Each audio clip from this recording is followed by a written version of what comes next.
Este texto de Mateo 24:36 que dice, pero el día y la hora nadie lo sabe, ni aun los ángeles de los cielos, sino solo mi Padre, ha sido utilizado a través de la historia del cristianismo para asegurar que el pueblo de Dios nunca podrá conocer anticipadamente el día y la hora de la segunda venida de Cristo a nuestro mundo. Pero nosotros deberíamos ser sinceros y realmente preguntarnos si Jesús quiso decir lo que hasta aquí se ha interpretado sobre el tema, es decir, sobre el significado de estas palabras de Jesús. Veamos lo que nos escribió Elena de White en el libro El conflicto de los siglos, citando las mismas palabras del famoso alemán de origen judío José Wolf, quien fuera conocido como el misionero universal.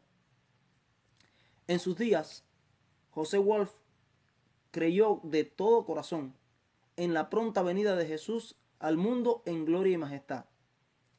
Él esperaba, según sus cálculos, de los periodos proféticos de la Biblia, que la gran consumación de la bienaventurada esperanza de la venida de Jesús, según lo narra Tito 2:13, no era en fecha muy lejana a la señalada por Guillermo Miller en aquellos días. Pero Elena de White, citando las propias palabras de José Wolf, en torno a este suceso escribió lo siguiente en el libro El conflicto de los siglos.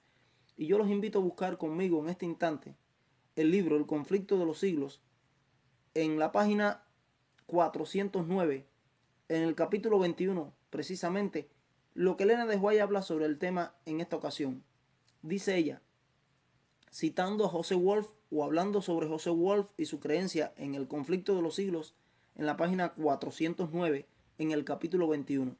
Dice ella así, a los que se fundaban en el pasaje del día y la hora nadie sabe, para afirmar que nadie podía saber nada respecto a la proximidad del advenimiento, Wolf les contestaba, dijo el Señor que el día y la hora no se sabrían jamás, no nos dio señales de los tiempos para que reconociéramos siquiera la proximidad de su venida, como se reconoce la cercanía del verano por la higuera cuando brotan sus hojas. Mateo 24:32. No conoceremos jamás ese tiempo cuando Él mismo nos exhortó no solo a leer la profecía de Daniel, sino también a comprenderla. Y es precisamente en Daniel donde se dice que las palabras serían selladas hasta el tiempo del fin, lo que era el caso en su tiempo, y que muchos correrán de aquí para allá, expresión hebraica que significa observar y pensar en el tiempo. Y la ciencia respecto a ese tiempo será aumentada. Daniel 12:4. Además, nuestro Señor no dice que la proximidad del tiempo no será conocida, sino que nadie sabe con exactitud el día ni la hora. Dice que se sabrá bastante por las señales de los tiempos para inducirnos a que nos preparemos para su venida, así como Noé preparó el arca. Wolf es el que habla sobre esto y Elena de White lo escribe en El conflicto de los siglos, página 409, en el capítulo 21. Pero Elena de White continúa escribiendo lo siguiente sobre este tema o sobre este asunto.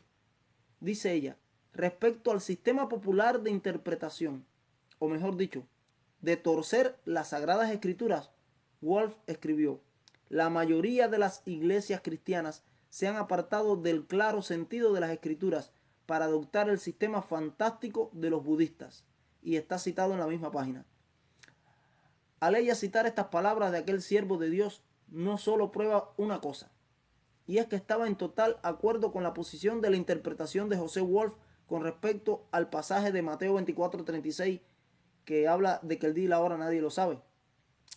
En ningún momento el pasaje referido establece definitivamente que el día y la hora no se sabrán jamás antes de la segunda venida de Cristo en gloria y majestad. El tiempo verbal empleado por Jesús en este pasaje está en presente. Él dijo, pero el día y la hora nadie sabe. Esto no quiere decir otra cosa que en el instante preciso en que Jesús estaba hablando, nadie, a excepción del Padre, conocía ese momento exacto. Pero lamentablemente, la interpretación teológica popular históricamente le ha hecho decir al texto lo que realmente el texto no está diciendo. Wolf, por su condición de hijo de rabino judío y el doctorado que él poseía, estaba plenamente capacitado para entender e interpretar el significado literal del texto hebreo de las páginas de la Biblia. Y así por eso él, interpretando Daniel 12:4, expresó que el significado literal de estas palabras selladas hasta el tiempo del fin en relación a la expresión muchos correrían de aquí para allá, significaban literalmente observar y pensar en el tiempo. En esencia, este es el mismo mensaje expresado en el libro de Habacuc, en el capítulo 2, en su versículo 2, cuando nos escribe acerca de la respuesta recibida a su queja. Jehová me respondió y me dijo, dice él, escribe la visión, grábala en tablas, para que corriere el que leyere en ella. Habacuc capítulo 2, versículo 2. En este pasaje del libro de Habacuc se está haciendo referencia a las profecías de tiempo del libro de Daniel y de forma específica a la segunda parte del libro, a partir del capítulo 8. Así lo interpretó Carlos Fish en el año 1842, que él fue uno de los pioneros del adventismo.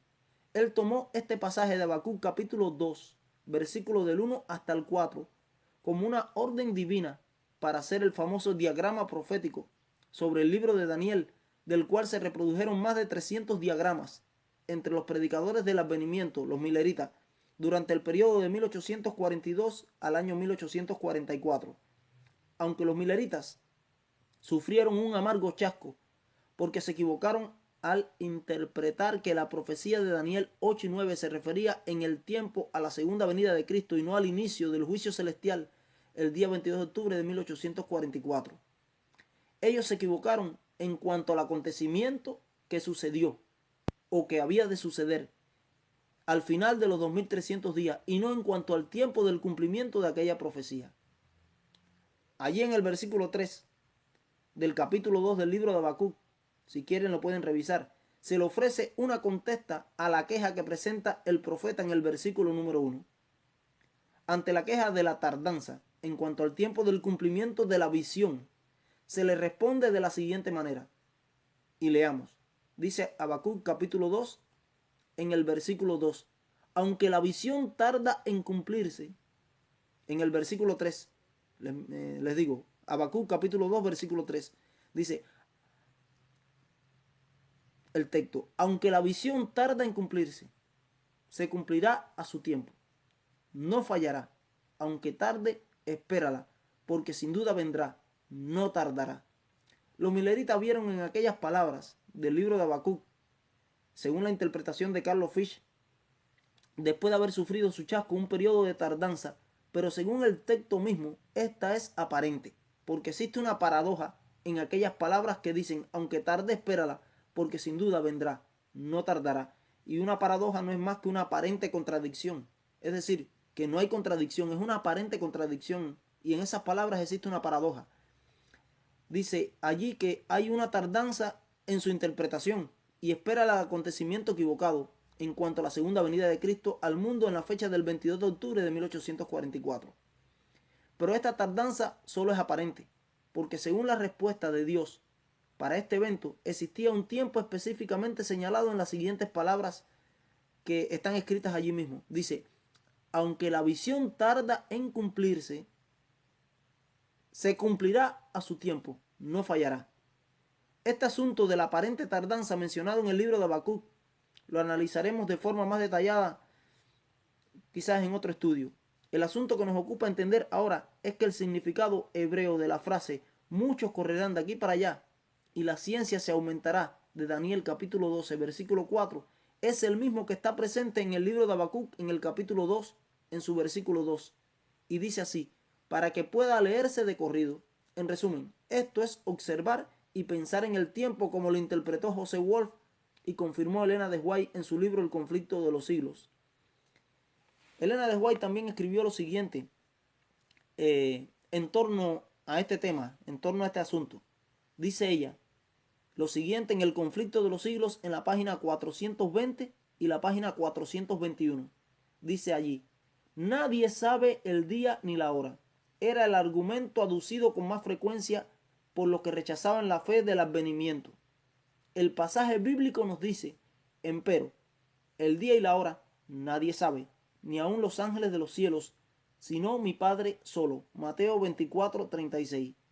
Los que estaban esperando al Señor dieron una explicación clara y armoniosa de esta cita bíblica, y resultó claramente refutada la falsa interpretación que de ella hacían sus adversarios. Y es curioso notar lo que Elena de White habla aquí en este fragmento de este párrafo de su cita. Fíjense que hay una falsa interpretación con respecto a este pasaje. Y le repito lo que ella escribe, dice: los que estaban esperando al Señor dieron una explicación clara y armoniosa de esta cita bíblica, y resultó claramente refutada la falsa interpretación que de ella hacían sus adversarios.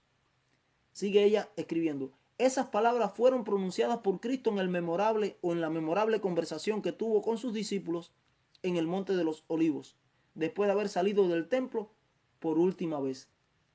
Sigue ella en la cita, dice: los discípulos habían preguntado: ¿qué señal habrá de tu venida y del fin del mundo? Jesús le dio las señales y les dijo: cuando viereis todas estas cosas, sabed que está cercano a las puertas. Ahora ella continúa escribiendo allí en el Conflicto de los Siglos, en la página 420 y la página 421. No debe interpretarse una declaración del Salvador en forma que venga a anular otra. Aunque nadie sepa el día ni la hora de su venida, se nos exhorta, dice, y se requiere de nosotros que sepamos cuándo está cerca. Se nos enseña además que menospreciar su aviso y negarse a averiguar cuándo su advenimiento está cercano será tan fatal para nosotros como lo fue para los que viviendo en los días de Noé no supieron cuándo vendría el diluvio. Conflicto de los Siglos, página 420 y 421. Elena de White demuestra aquí, en esta cita de Mateo 24:36, que fue mal interpretada por la teología popular de los días del movimiento milerita. Pero la teología popular actual sigue actuando de igual manera respecto a la interpretación de este pasaje bíblico. En ese pasaje de las Sagradas Escrituras griegas, Jesús nunca afirmó definitivamente que el día y la hora no se sabrían jamás. Él habló en un tiempo verbal presente, al decir nadie sabe. Él no dijo en cuanto al día y la hora nunca nadie lo sabrá. Si las palabras de Jesús quisieran decir lo que erróneamente se ha interpretado hasta aquí por la teología popular, ¿cómo equilibraríamos entonces con esta posición las siguientes citas del espíritu de profecía que supuestamente contradirían la interpretación de las palabras de Jesús presentes en Mateo 24:36? Y escuchemos. Elena de White escribió: pronto oímos la voz de Dios, semejante al ruido de muchas aguas, que nos anunció el día y la hora de la venida de Jesús. Primeros Escritos, página 15. Sigue la otra cita de Elena de White: pronto escuchamos la voz de Dios que sonaba como muchas aguas y que nos daba el día y la hora de la venida de Jesús. Los santos vivos, los 144,000 conocieron y comprendieron la voz, mientras que los malvados pensaron que se trataba de un trueno y un terremoto. Cuando Dios pronunció la fecha, derramó sobre nosotros el Espíritu Santo y nuestros rostros comenzaron a brillar con la gloria de Dios, tal como ocurrió con el rostro de Moisés cuando descendió del monte Sinaí. Primero de los Testimonios para la Iglesia, página 62. Y sigue otra cita de ella que está en Mensajes Selectos, en el tomo 1, en la página 76. Dice: no tengo la menor noción del tiempo mencionado por la voz de Dios. Oí proclamar la hora, pero después que salí de la visión no tuve el menor recuerdo de esa hora. Carta 38, año 1888, Mensajes Selectos, tomo 1, página 76. Allí, en estas citas, Elena de White es llevada en visión al periodo futuro del tiempo de angustia de Jacob. Y durante los momentos que marcan los eventos de la resurrección parcial del pueblo de Dios, después de la quinta plaga de Apocalipsis 16, ella oye la voz de Dios por el espacio abierto en Orión, donde Él muestra ante el mundo las tablas de su ley, los 10 mandamientos, con una luz gloriosa especial sobre el sábado del cuarto mandamiento. Entonces su voz, la voz de Dios, proclama uno por uno de los mandamientos ante el oído de todos los habitantes de la tierra. Y por último, Él anuncia el día y la hora de su venida. Como leyeron o como escucharon previamente, a ella se le preguntó si podía recordar el día y la hora anunciado por Dios durante su visión, pero ella refirió que no podía recordarlo por más esfuerzo que hiciera. Pero según el contexto futuro del cumplimiento de esta visión, tanto los santos vivos como los que se levanten en la resurrección parcial después del cierre del tiempo de gracia, es decir, todos los que murieron en la fe del mensaje del tercer ángel, salen de sus tumbas para escuchar el pacto de paz que Dios hará con todos los que guardaron su ley. Desde que comenzó la proclamación del mensaje de los tres ángeles, estos, unidos, escuchan el anuncio del día y la hora de la segunda venida de Cristo al mundo. Es decir, los que están vivos en ese momento de la crisis final y los que resucitan en la parcial, unidos a la vez, escuchan el día y la hora de la segunda venida de Cristo al mundo. Y esto, sin dudas, es un tiempo antes de su regreso. Al menos la lógica simple de esta cita nos debe hacer comprender que su venida a la tierra no acontece en ese mismo día, ya que ese día solo se anunciaría la hora, pero sin embargo ese día se anuncia el día y la hora. Por tanto, si fuera ese mismo día la venida de Cristo, sería totalmente ilógico anunciar el día, ya que solo bastaría mencionar la hora en que ese suceso se cumpliría en ese propio día. Además, nosotros conocemos sobradamente que los eventos de la resurrección parcial de los santos mencionados en Daniel 12:2, que acontece durante esa secuencia de acontecimientos, no es la resurrección general del pueblo de Dios mencionada allí en Tesalonicenses en el capítulo 4, versículo 13 hasta el 17. Entre ambos eventos, es decir, entre el evento de la resurrección parcial y el evento de la resurrección general, existe un espacio de tiempo para su cumplimiento y no es en el mismo día.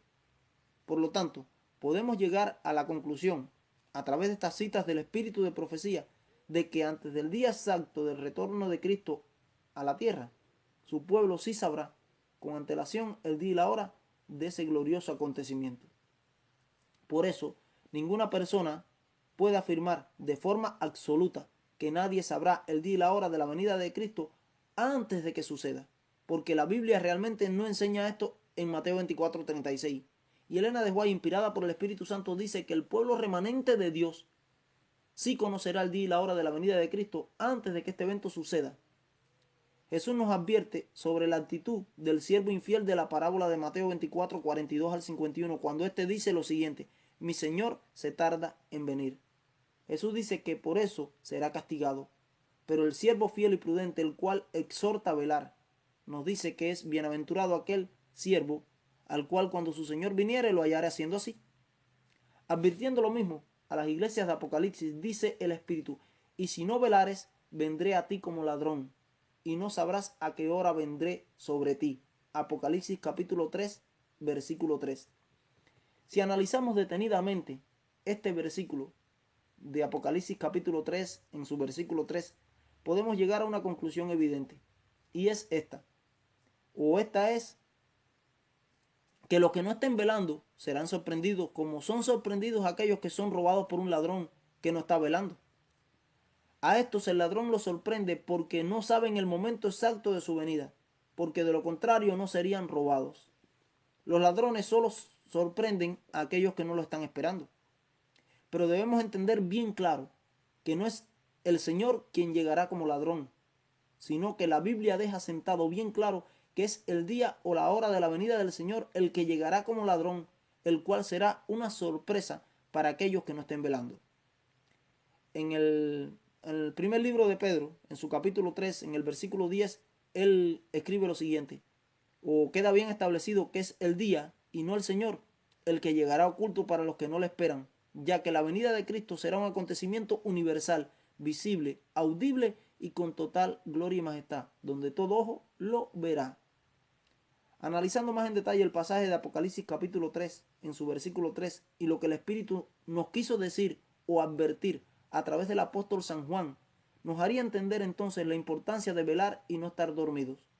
El mensaje contrario, desde la óptica positiva de este texto, nos está diciendo lo siguiente: si velares, vendré a ti, no como ladrón, porque sabrás en qué hora vendré a ti. Lo que el Espíritu le está diciendo en Apocalipsis capítulo 3, versículo 3, a los siervos infieles es que hagan lo contrario de lo que están haciendo, para que como los fieles que sí están velando puedan saber la hora en que Jesús vendrá sobre ellos.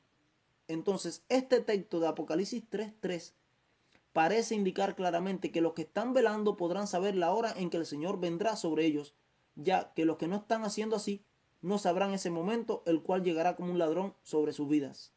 El apóstol Pablo habla de estos dos mismos grupos de personas.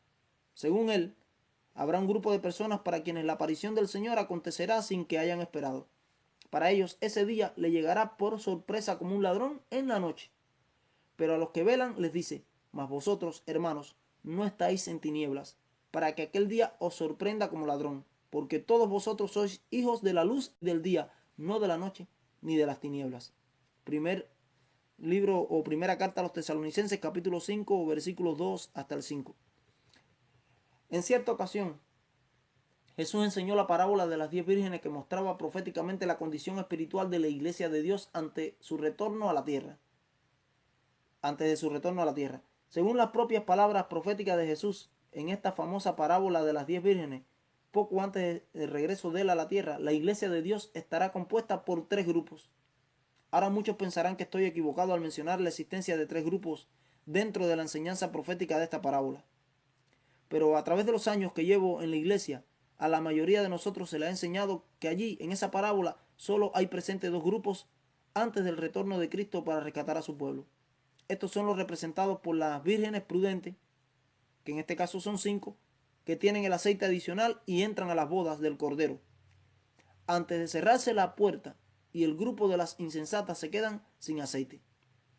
Estas, mientras salen a comprar más aceite, cuando regresan encuentran la puerta cerrada y se quedan fuera de la fiesta de las bodas. Pero es preciso que notemos que allí hay un tercer grupo representado por aquel que da el clamor de la medianoche, y al cual Jesús hizo referencia diciendo: y a la medianoche se oyó un clamor: aquí viene el esposo, salid a recibirle. Mateo 25:6.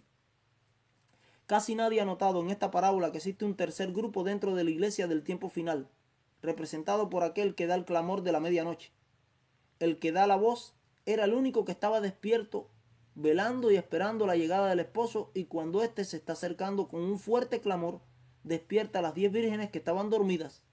Y podemos estar seguros que no era un ángel el que dio la voz dentro de la fiesta, ni fue la voz de Jesús, ya que él está representado por el novio que viene desde afuera para el casamiento. Entonces la pregunta que debemos hacernos es la siguiente: ¿quién es este personaje que está despierto en la fiesta de la boda, esperando y velando, y que despierta a las 10 vírgenes con el clamor de medianoche cuando el esposo se acerca a la fiesta de las bodas? Durante años me hice esa pregunta muchas veces y no encontraba una clara respuesta bíblica para ella. Pero un día, leyendo el Evangelio de Marcos, me sorprendí al encontrar la identidad de este personaje, y fue de gran alegría para mí. Allí, en este pasaje se nos dice lo siguiente: pero el día y la hora nadie sabe, ni aun los ángeles que están en el cielo, ni el Hijo, sino el Padre. Mirad y velad, y porque no sabéis cuándo será el tiempo. Es como el hombre que yéndose lejos dejó su casa y dio su autoridad a sus siervos, y a cada uno su obra, y al portero mandó que velase. Velad pues, porque no sabéis cuándo vendrá el Señor de la casa, si al anochecer, o a la medianoche, o al canto del gallo, o a la mañana, para cuando venga de repente no os halle durmiendo. Y lo que vosotros digo, a todos digo: velad. Marcos 13, 32 al 37. Sin lugar a dudas, podemos decir que aquel que estaba despierto dentro de la fiesta y dio el clamor de la medianoche está representado por el portero, del cual Jesús nos habló a través de Marcos. Este portero no es más que un atalaya o centinela que no se duerme y vela mientras todos dentro de la iglesia se duermen. A este, el día y la hora de la venida del esposo no lo sorprende, ya que estaba en su puesto de guardia en total atención ante las señales de la cercanía del esposo a la fiesta de las bodas. Por tanto y demás, esta parábola de Jesús nos está mostrando que dentro de la iglesia habrá un grupo especial, el cual sí sabrá el momento exacto de su venida y no será tomado por sorpresa cuando él llegue como esposo. Y como dijimos antes, este grupo está representado por el portero que da el clamor de medianoche, despertando con su mensaje de alarma al resto de la iglesia dormida, la cual está representada por las vírgenes prudentes y las insensatas de la parábola. Comentando acerca de este pasaje, Elena de White nos advirtió lo siguiente: así quedó demostrado que las Sagradas Escrituras no autorizan a los hombres a permanecer ignorantes con respecto a la proximidad de la venida de Cristo. Pero los que no buscaban más que un pretexto para rechazar la verdad, cerraron sus oídos a esta explicación y las palabras, mas el día y la hora nadie lo sabe. Seguían siendo repetidas por los atrevidos escarnecedores y burladores hasta que los que profesaban ser ministros de Cristo. Conflicto de los siglos, página 421. Son muchos los que refieren el pasaje anterior de Marcos 13:32, el cual es paralelo de Mateo 24:36, el cual dice así: pero aquel día y la hora nadie sabe, ni aun los ángeles que están en el cielo, ni el Hijo, sino el Padre, para criticar a los que creen que este tiempo se puede conocer antes de que suceda el evento de la segunda venida de Cristo. Ellos aducen lo siguiente: ya ven que ni aun el Hijo mismo sabe ni el día ni la hora, sino solamente el Padre. Pero ellos no se percatan que en el momento en que Cristo dijo estas palabras, estaba hablando en tiempo presente al decir nadie sabe. Esto aconteció en su sermón profético del Monte de los Olivos, antes de ser muerto y antes de resucitar.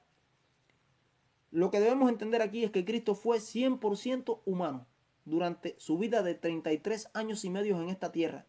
Él no hizo nada empleando sus atributos divinos incomunicables durante su vida terrenal. Es decir, no usó su omnipresencia, su omnipotencia, su omnisciencia, no usó los poderes divinos que él tenía. Se limitó a usar esos poderes divinos siendo humano 100%. En su doble condición divina-humana no utilizó sus poderes divinos. Él no estimó ser igual a Dios como cosa a que aferrarse, sino que se despojó a sí mismo tomando la forma de siervo, hecho semejante a los hombres, como dice Filipenses capítulo 2 en el versículo 6 y 7. De aquí sacamos la conclusión de que por ese motivo voluntario de no usar sus poderes divinos para su propio beneficio y actuar en desventaja como un segundo Adán, Jesús realmente no conocía como humano que él era la fecha de su advenimiento. Él, como un segundo Adán, según 1 Corintios 15:45, tuvo que crecer física, mental y espiritualmente de forma progresiva, gradual. Su maestro fue el Espíritu Santo a través de las enseñanzas de su madre, las Sagradas Escrituras y la naturaleza. Y todo esto lo alcanzó por medio de una vida devocional de permanente comunión con su Padre Celestial. Nuestro gran problema consiste en pensar que Cristo no se limitó a usar sus atributos divinos. Si él hubiera hecho esto, le habría dado la razón a las falsas acusaciones de Satanás, quien decía que Dios era un juez injusto. Por eso Cristo mismo debía probar, como un segundo Adán que él era, que el ser humano podía vencer sobre el pecado y la tentación a través de una íntima y constante comunión y relación con Dios. Para esto, él no podía sacar ninguna ventaja sobre Adán. Lo más glorioso de la victoria de Cristo es que él venció sobre el enemigo en clara desventaja con respecto a Adán, ya que él nació en un mundo enfermo por el pecado 4000 años después de la caída del hombre. Entonces, como él nunca usó su omnisciencia, debemos comprender que como 100% humano que él era, en el monte de los olivos, antes de ser crucificado, antes de morir y resucitar, cuando pronunció aquellas polémicas palabras, no podía realmente saber en aquel instante el día y la hora de su venida, porque no era verdad presente para ese momento, y él era humano, y estaba limitado por su humanidad. Pero estos hechos no resultaron ser iguales después de terminar su ministerio terrenal con la muerte en la cruz del Calvario y su resurrección. Cuando él resucitó, este aspecto cambió totalmente. Jesús resucitó con un cuerpo humano glorificado, según nos detalla Lucas 24:39, y con toda potestad, como lo dice en Mateo 28 cuando iba ascendiendo. Toda potestad me es dada en el cielo y en la tierra. Ya él era el Todopoderoso en ese momento. Después de su resurrección, él retomó todos sus atributos divinos incomunicables, en este caso su omnisciencia, eternidad, omnipotencia, a excepción de su omnipresencia. Este atributo divino se limitó a usarlo por respeto a la condición humana que había tomado para vindicar el carácter de Dios ante el universo y rescatar a los hijos de Adán. Todo esto lo hizo por amor y respeto a la raza humana, de la cual se hizo miembro y nuestro querido hermano mayor para siempre jamás. En la primera carta del apóstol Pablo a Timoteo, en el capítulo 2, en su versículo 5, se nos dice lo siguiente, o él nos dice lo siguiente: hay un solo Dios y un solo mediador entre Dios y los hombres, Jesucristo hombre. Allí podemos apreciar la prueba de que aún él intercede por nosotros en su condición de hombre. Desde su ascensión al cielo, en el año 31 después de Cristo, él escogió ser omnipresente para siempre, a través del ministerio del Espíritu Santo. Por eso estaría fuera de contexto decir ahora, después del evento de su resurrección, que el Hijo no sabe el día y la hora de su venida. Nadie tiene derecho a negar su omnisciencia divina después de haber resucitado. Evidencia de este hecho resalta en la respuesta que diera a sus discípulos el día de la ascensión a los cielos desde el monte de los olivos. Ellos le preguntaron lo siguiente: Señor, ¿restaurarás el reino de Israel en este tiempo? A lo que él le respondió: no os toca a vosotros saber los tiempos o las ocasiones que el Padre puso en su sola potestad. Hechos capítulo 1, versículos 6 y 7. Allí la pregunta era semejante, casi la misma, que hicieran en el Monte de los Olivos unos días antes los discípulos, que está presente en Mateo 24, y que tenía que ver con el tiempo en que Dios establecería su reino. En el Monte de los Olivos, antes de su muerte, Jesús les respondió: el día y la hora nadie lo sabe, pero después de su resurrección, su respuesta cambia y nos abre otro horizonte en la interpretación de este pasaje. Él dijo: no os toca a vosotros saber los tiempos o las ocasiones que el Padre puso en su sola potestad. Al decir no os toca a vosotros, le quiso decir a sus discípulos que ese era un mensaje que no era verdad presente para su generación. No era para ellos el conocer los tiempos o periodos proféticos que el Padre había puesto en su sola autoridad divina. Ahora, si no era para ellos la incumbencia de conocer estos tiempos en sus días, ¿a quién entonces le tocaría conocerlos? De la respuesta dada por Jesús se desprende el más lógico de los razonamientos posibles, y es el hecho de que si no les tocaba a ellos, dice, no os toca a vosotros saber estos tiempos, a alguien entonces le tocaría conocerlos en algún momento. Por tanto, si nos dedicamos a analizar estas palabras de Jesús sin prejuicios de ningún tipo, sin preconceptos, entenderemos que Jesús no quiso decir lo que se le ha querido hacer decir. Estas palabras no quieren decir que nunca nadie sabrá los tiempos y las ocasiones que Dios el Padre puso bajo su arbitrio para la restauración de su reino. El asunto se nos aclara más cuando logramos entender que los tiempos proféticos señalados en la Biblia en relación a la historia futura de su pueblo no eran verdad presente para la generación de los apóstoles en sus días, a la cual Jesús les estaba hablando en aquellos mismos momentos. Ellos estaban enmarcados en el mensaje apocalíptico del periodo profético de la iglesia de Éfeso, que era desde la ascensión de Cristo en el año 31 después de Cristo hasta el año 100 después de Cristo, que ese fue el periodo de la primera iglesia, de las 7 iglesias de Apocalipsis, que representa 7 periodos diferentes de la iglesia cristiana desde los días de la ascensión de Cristo hasta el tiempo final de su venida. Con la muerte de Juan, el último de los apóstoles, se concluyó aquel periodo de la primera iglesia. La Biblia contenía desde los días de los apóstoles muchas profecías de tiempo que se convertirían en la medida que avanzara la historia del mundo en verdad presente para las generaciones futuras hasta la consumación final de la historia del pecado en este mundo con la segunda venida de Cristo. Por ejemplo, la iglesia del primer siglo no podía comprender el significado del periodo profético de 10 días presente en el mensaje de la iglesia de Esmirna en Apocalipsis capítulo 2 en su versículo 10.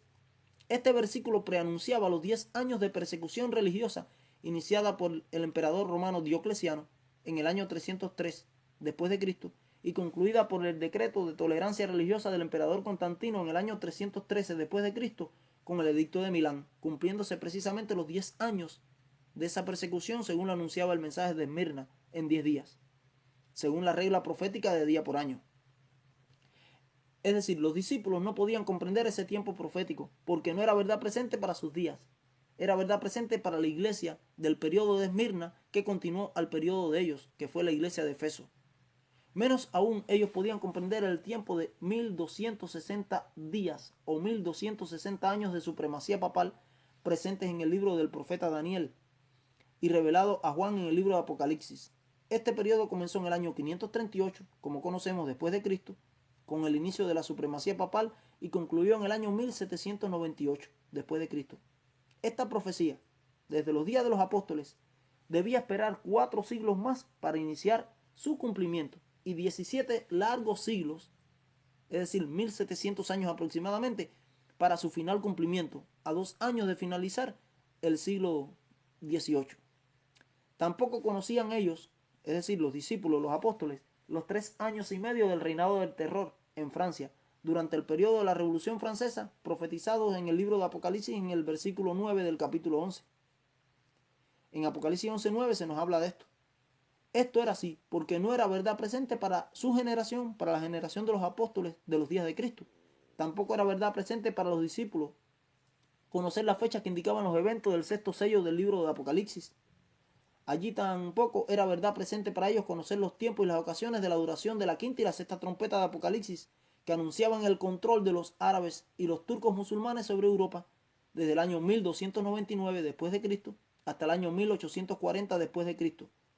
Tampoco era verdad presente para su época saber el significado de la profecía de las 2300 tardes y mañanas de Daniel capítulo 8 versículo 14, la cual señalaba el inicio del juicio en el santuario celestial el día 22 de octubre de 1844 después de Cristo.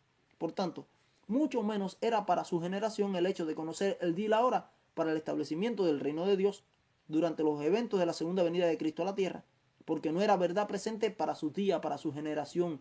Conocer esos tiempos y ocasiones fue el motivo por el cual Jesús le dijo: no os toca a vosotros saber los tiempos y las ocasiones que el Padre puso en su sola potestad. Pero esas palabras infieren que si no les tocaba a ellos, en este caso a los discípulos de Jesús, allí presentes en el monte de los olivos, saber los tiempos y las ocasiones elegidas por Dios en su potestad, a alguien le tocaría conocerlos entonces, porque es lo que el texto está infiriendo. Entonces de esto nos debe quedar bien claro a nosotros que en aquellas palabras de Jesús a sus discípulos en el monte de la Ascensión o en el monte de los olivos, no quiso decir ni dijo que no le tocaba a nadie conocer el tiempo que el Padre puso en su sola potestad. Por eso, la evidencia cronológica de las Sagradas Escrituras afectó notablemente a Guillermo Miller. Según las propias palabras de Guillermo Miller, él descubrió que los eventos predichos y que se habían cumplido con total exactitud en la historia se habían desarrollado dentro de límites de tiempo predeterminados por Dios. Esos eventos se cumplieron en el tiempo exacto que profetizaba el pasaje bíblico. Por eso él dijo que cuando encontró varios periodos cronológicos en la Biblia, en sus estudios de la Biblia, que se prolongaban hasta la segunda venida de Cristo, llegó a la conclusión de que esos eran los tiempos y las ocasiones que Dios le había dicho a los apóstoles, o que le había revelado a sus siervos. El error de Miller y sus seguidores, como ya he referido quizás en otras ocasiones, fue el pensar que Cristo volvería a la tierra el día 22 de octubre de 1844 después de Cristo. Ellos, los milleritas, junto con Miller, no se percataron que el acontecimiento profetizado en Daniel capítulo 8, en el versículo 14, era el inicio del juicio celestial en el cumplimiento de la sexta fiesta de la lista de Levítico 23 y no la venida de Cristo a nuestro mundo, porque aún faltaba la séptima fiesta, los tabernáculos, que aún no se ha cumplido y es una fiesta del futuro. Esa era la sexta fiesta de esa lista y son 7, y la séptima aún no ha llegado, no se ha cumplido, que es los tabernáculos y tiene que ver con la segunda venida de Cristo. Y ellos creían que durante esos eventos vendría Cristo a la tierra, pero ahí estaban errados. Tenían la fecha correcta, pero el acontecimiento no era el correcto. Aunque ellos se equivocaron en el evento, no estaban equivocados en el cálculo del tiempo del cumplimiento de la profecía. Esa equivocación de los milleritas en cuanto al acontecimiento fue lo que provocó su amargo chasco el día 22 de octubre de 1844. Todo esto es un ejemplo para nuestra generación actual, a la que han alcanzado los fines de los tiempos. Debemos reconocer lo que la Biblia nos dice en 2 de Timoteo, capítulo 3, en el versículo 16. Dice allí: toda escritura es inspirada por Dios y útil para enseñar, y esta en ningún tiempo fue traída por voluntad humana, sino que fue escrita por santos hombres inspirados por el Espíritu Santo, como lo dice 2 de Pedro capítulo 1 versículo 21. Por eso debemos valorar cada porción de ella, en este caso de la Sagrada Escritura, con mucha reverencia y oración, y sin preconceptos. Y si en ella, la Biblia, llegamos a descubrir algún periodo de tiempo cronológico no explicado aún, deberíamos tomarlo en cuenta con mucha atención hasta resolver la incógnita planteada por él. Por lo cual debemos tener extremo cuidado, porque puede ser que estemos pasando por alto algún periodo profético en relación a la segunda venida de Cristo.